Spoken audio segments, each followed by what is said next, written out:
गर्म हवा ना हो तो ऊपर ठंडी में छाई कर देना। आमीन। और ऊपर छतरी के जरिए अल्लाह छाई करना।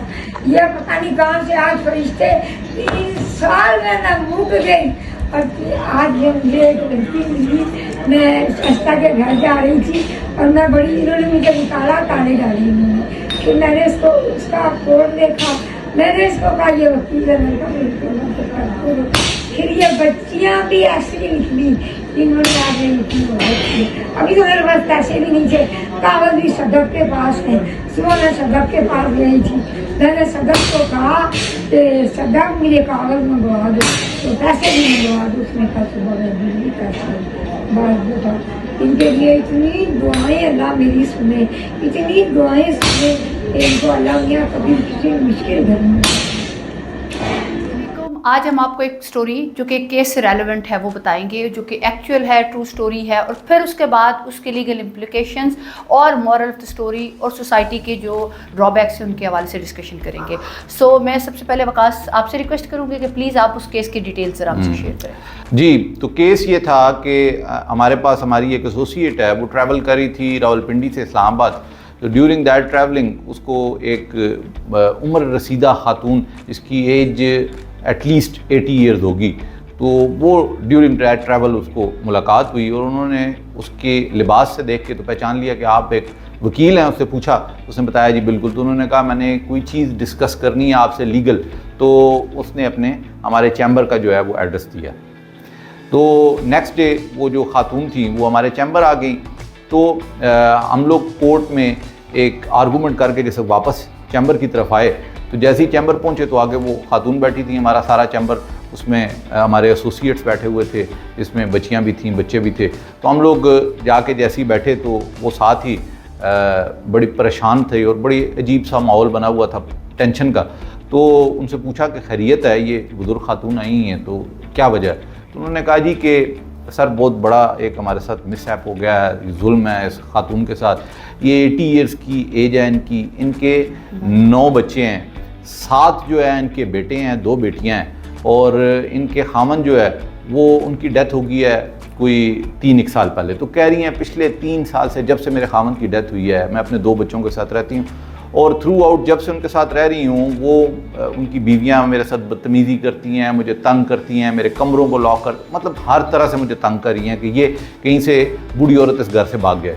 तो अब मैं सिचुएशन में हूँ कि मैं मज़ीद उस घर में नहीं रहना चाहती। ये जिस वक्त स्टोरी उधर हमारे चैम्बर में बैठे हुए तमाम एसोसिएट वकील थे और वो बच्चे थे, अभी उन्होंने सुनी तो बड़े परेशान हुए कि यार ये, और बच्चियों की तो ये पोजीशन कि वो रोने पे आ गई। तो मैंने उनको ये कहा, मैंने कहा ये देखें वकील, ये डॉक्टर के पास जाके, आप डॉक्टर के पास जाते हैं, अपनी बीमारी बताते हैं तो वो रोना नहीं शुरू कर देता, वो उसकी रेमेडी करता है। तो हम वकील हैं, हम इनकी रेमेडी करेंगे। हमने उसी वक्त एक बच्ची को डिक्टेशन दी क्योंकि वो लेट आवर्स का काम था और अर्जेंटली करना था। तो उसी वक्त उसको बाय हैंड रिटन उसने लिखी एक इस्तिगासा। हमने इलाका मजिस्ट्रेट, जिस इलाके में वो खातून रह रही थी, उस इलाका मजिस्ट्रेट को वो दी एप्लीकेशन। अच्छा, वो जब एप्लीकेशन दी तो हमारा सिस्टम भी आपको पता है, वो सिस्टम ऐसा था कि आगे जो इलाका मजिस्ट्रेट थे वो छुट्टी पे थे, उनकी जगह जो ड्यूटी मजिस्ट्रेट थे वो भी छुट्टी पे थे। तो तीसरी कोर्ट में जैसे हम पहुँचे तो ऑलमोस्ट कोर्ट का टाइम ख़त्म हो गया था और उन्होंने रूटीन में उसमें डेट डाल दी। तो फिर इंसिस्ट किया, हम पूरा चैम्बर था, हमने इंसिस्ट किया कि देखें ये प्रो बोनो केस है। प्रो बोनो केस वो होता है जिसमें किसी किस्म की फ़ीस नहीं, ये ह्यूमैनिटेरियन ग्राउंड्स पे हम लोग करते हैं लोगों के लिए। तो बात सिर्फ इतनी सी है कि आप भी इंसाफ की कुर्सी पे बैठे हैं, अल्लाह ताला के बाद इस दुनिया में आपके पास वो मनसब है, तो आपने इंसाफ करना है। कानून को बाज़ औक़ात इससे बालातर सोच के इंसानियत के ग्राउंड पे आपने देखना है कि क्या इन लोगों की किस तरह मदद की जाए। ये बात कुछ थोड़ी बहुत जज साहब के दिल पे लगी, तो उन्होंने मुतलका अपना जो SHO था उसको कहा कि आप उसके पास चले जाएँ, मैं अपने नैब कोर्ट को कहता हूँ, उसको बता देता है, इस बीबी का मसला हल हो जाएगा, बाकी नेक्स्ट सुबह की डेट हो जाएगी। तो वो खातून बड़ी मुश्किल से सहारा सूरत लेती, क्योंकि इतनी उम्र रसीदा खातून और गर्मी बहुत ज़्यादा आजकल है। तो उस सिचुएशन में हमारे चैम्बर ने कहा जी मैं थाने नहीं जाऊंगी, पिछले 4 दिन से थाने जा रही हूँ पर कोई मेरी बात नहीं सुन रहा। तो हमने उनको कहा कि ठीक है आप इजी हो जाएं, हम सुबह जो है कोर्ट ही से आपको रिलीफ लेके देंगे। वेरी नेक्स्ट डे हम लोगों ने फिर उनको भेजा रेलेवेंट कोर्ट, जो इलाका मजिस्ट्रेट था उनकी कोर्ट में। तो वो हमारे एसोसिएट गए, पर एक बार फिर वो एक रूटीन में मैटर लिया गया जिस पे हम लोग खुद पर्सनली सारे गए, पूरा चैम्बर अपीयर हुआ और जज साहब को इंसिस्ट किया कि देखें ये सिचुएशन है, और माँ बाप हमारे भी बुज़ुर्ग हैं, हम पे ये वक्त आ सकता है, तो कम से कम हमें इंसानियत के तौर पे ये लाजमी देखना चाहिए कि किस जगह पे कानून को या जज को उस जगह पे सोचना चाहिए कि यहाँ पे इंसानियत और बहुत इंपॉर्टेंट असूल जो ज़िंदगी के फंडामेंटल राइट्स हैं, जो माँ बाप के राइट्स हैं, वो मजरू हो रहे हैं, तो उस पर आपको एक्शन लेना चाहिए। तो ये बात ऐसी थी जो क्लिक कर गई। जैसे आपने फौरी उसी वक्त अपने नैब कोर्ट को कहा कि SHO को इन पर्सन कॉल करो कि अभी आए मेरे ऑफिस, तो वो आधे पौने घंटे बाद SHO आया। SHO आया तो SHO ने फौरी तौर पे वो उनकी दादरसी की, उनके बच्चों को कहा कि भाई आपके ख़िलाफ़ ये एप्लीकेशन है, अगर आपने अपनी माँ को राज़ी ना किया तो मैं आपके ख़िलाफ़ पर्चा दे दूँगा। जैसे ये बात हुई तो इस बात पे वो जो अम्मा जी थी बड़ी खुश हुई और बहुत ढेर सारी उन्होंने हमें दुआएँ दी। नेक्स्ट डे एज आ सेलिब्रेशन वो अपने हाथ से, हमारे पूरे चैम्बर 8-10 हम लोग बंदे थे, 8-10 बंदों के लिए अपने हाथ से खाना बना के लाएँ, जो उन्होंने कहा कि मेरी तरफ से ये आपको गिफ्ट है। तो देखें इस स्टोरी से अब आप ये बताएं कि क्या मोरालिटी, देखें, तो क्या इसमें सबसे इम्पोर्टेंट चीज़ ये है कि नेक्स्ट डे उनके 7 के 7 बच्चे हमारे चैम्बर में थे जो उनके बेटे थे, और उन्होंने आके माफ़ी मांगी उन अम्मा जी से, और अम्मा जी को उन्होंने ये कहा कि हमसे गलती हो गई और हमें ये समझ नहीं आई कि आप हमारी माँ हैं, और ऑल दो के कानून के तनाजुर में और कानून के डंडे के ज़ोर पे उनको ये एहसास दिलवाया गया कि ये आपकी माँ है और इसकी रिस्पेक्ट और इसके कानूनी और माशरती और मुआशी जो हक़ हैं वो आपने इनको देने हैं। उन्होंने माफ़ी मांगी और उन्होंने ये वादा किया कि हम पूरा घर जो है वो इंडिपेंडेंटली अम्मा के हवाले कर रहे हैं, और अम्मा जो है वो इस घर में इंडिपेंडेंटली रहेंगी, और जब तक ये चाहेंगी ये इंडिपेंडेंटली इस घर में रहेंगी, हम किसी किस्म का इनको तंग परेशान नहीं करेंगे।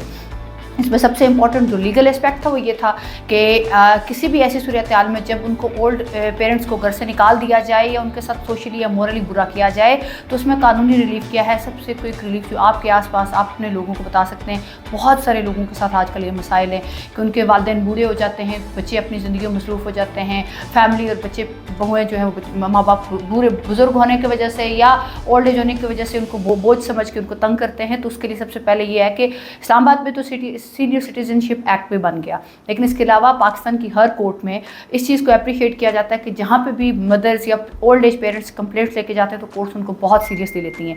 हमने सेक्शन 200 के तहत एक कंप्लेंट फाइल की और उस कंप्लेंट पे रेलेवेंट जो कोर्ट थी उसने बहुत स्ट्रिक्ट एक्शन लिया, और फिर 2 दिन के अंदर उन अम्मा जी का मैटर सॉल्व हो गया और वो बाइज़्ज़त तरीके से अब अपने घर में वापस रह रही है। थैंक यू वेरी मच जी, आप लोगों को ये इन्फॉर्मेशन हमने शेयर की। उम्मीद करते हैं इससे आप लोगों के नॉलेज में इजाफा होगा और आपकी कोई भी ऐसे ग्रीवेंस है तो उसकी रेमेडी होगी। और सबसे इम्पॉर्टेंट ये है कि प्लीज़ आपके अगर पेरेंट्स हैं तो आप उनका ख्याल करें, और वो माँ जिसने 7 बेटे पाले और उसको ये ख्वाहिश थी कि बुढ़ापे में मुझे ये औलाद पालेगी, और हमारे यहाँ माशरे में ये ख्वाहिश की जाती है कि बेटे हों और हम बेटों की जो है हमें बुढ़ापे में संभालेंगे, तो ये हमें ये देखना है कि पहले तो ये बेटे और बेटियों वाला कॉन्सेप्ट, उसके बाद ये कि बुढ़ापे में हमें औलाद संभालेगी। इससे इम्पॉर्टेंट ये है कि हमने ये देखना है कि हमने ज़िंदगी में खुद उस वक्त पे जाना है, और हमारे पे भी ये वक्त आना है कि हमने उनकी उम्र में जाना है। तो हमें सोशली कुछ चीज़ें हमें मॉरली बाउंड करती हैं कि हमने इन चीज़ों का ख्याल रखना है, लेकिन इसमें जजमेंट्स हैं हाई कोर्ट की और सुप्रीम कोर्ट की जिसमें ये बड़ा सख्ती से कहा गया कि इवन के बच्चों के ख़िलाफ़ माँ बाप खर्चे का केस भी फाइल कर सकते हैं। तो ये चीज़ें भी आपने देखनी है कि ऐसा कोई भी आपके आसपास लोग हैं जो इस तरह के हालात का शिकार हैं तो उन्हें क्या क्या लीगल असिस्टेंस मिल सकती है। Thank you so much. अम्मा जी, रोटियाँ भी जो है वो ये खाना आपने बनाया है? हाँ जी, मैंने बनाया, और कौन बनाएगा? क्यों बनाया आपने? आपने क्यों खाना बनाया है? तो मेरी बच्ची थी, मेहमान ही खुशवानी। ये हमारे लिए खाना बना के लाई है, और चूंकि ये कल हमारे पास आई थी, मैं खाना बहुत अच्छा बनाती हूँ, आपको मैं अपने हाथ का खाना खिलाऊंगी, और ये स्पेशल खाना बनाती हूँ। और इस गर्मी में किचन में खड़ी रही है, और ये देखें दूर से इतनी गर्मी में रोटियां लेके आई हैं, और लोग और ये मना भी किया था, लेकिन इन्होंने कहा नहीं मैं अपने प्यार से